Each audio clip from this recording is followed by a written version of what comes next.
আমি যদি তোমাদেরকে প্রশ্ন করি তোমরা ফ্রি ফায়ার গেমটা কেন খেলো বা কী জন্য গেমটা খেলো, তাহলে তোমাদের হয়তো অনেক কথা থাকবে। বাট আমি কী জন্য গেম খেলি যদি এটা তোমাদের বলতে চাই, তাহলে অবশ্যই নিজের ফ্রেন্ডদের সাথে আড্ডা দেওয়া, মজা করা বা গেম প্লে করা। দেখো ভাই, এখানে কিন্তু আমার টিমের সবগুলো মারা গেছে, বাট আমরা এখানে কিন্তু উপরে প্লেয়ারের উপরে পলায় আসি।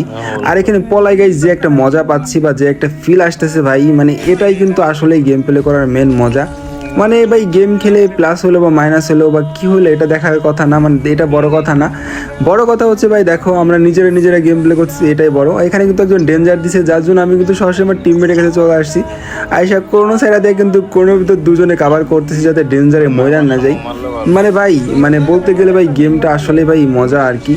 মানে অনেকে আছে সিরিয়াস হয়ে গেম প্লে করে, বাট সিরিয়াস হওয়ার কিছু নয় ভাই, জাস্ট গেমটা হচ্ছে ফান, মজা, নিজেদের ফ্রেন্ডদের সাথে আড্ডা দেওয়া, এটাই হচ্ছে ভাই গেমের মেন মজা। তো তোমাদের কার কাছে বা তোমরা কী জন্য গেম প্লে করো বা গেম খেলো অবশ্যই কমেন্ট করে জানাবা।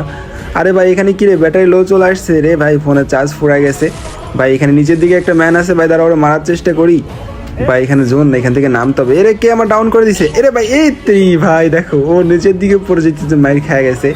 যাই হোক গাইস, আমি অবশ্যই তোমাদের বুঝাইতে পারছি গেম প্লে কখনো সিরিয়াস করবো না, অবশ্যই নিজের ফ্রেন্ডদের সাথে আড্ডা দেওয়ার জন্য বা ফ্রেন্ডদের সাথে টাইম পাস করার জন্য গেম প্লে করবো। তাহলে ভাই আসলে গেম খেলার মজাটা তোমরা বুঝতে পারবা, মানে সিরিয়াসে কোনো লাভ নেই।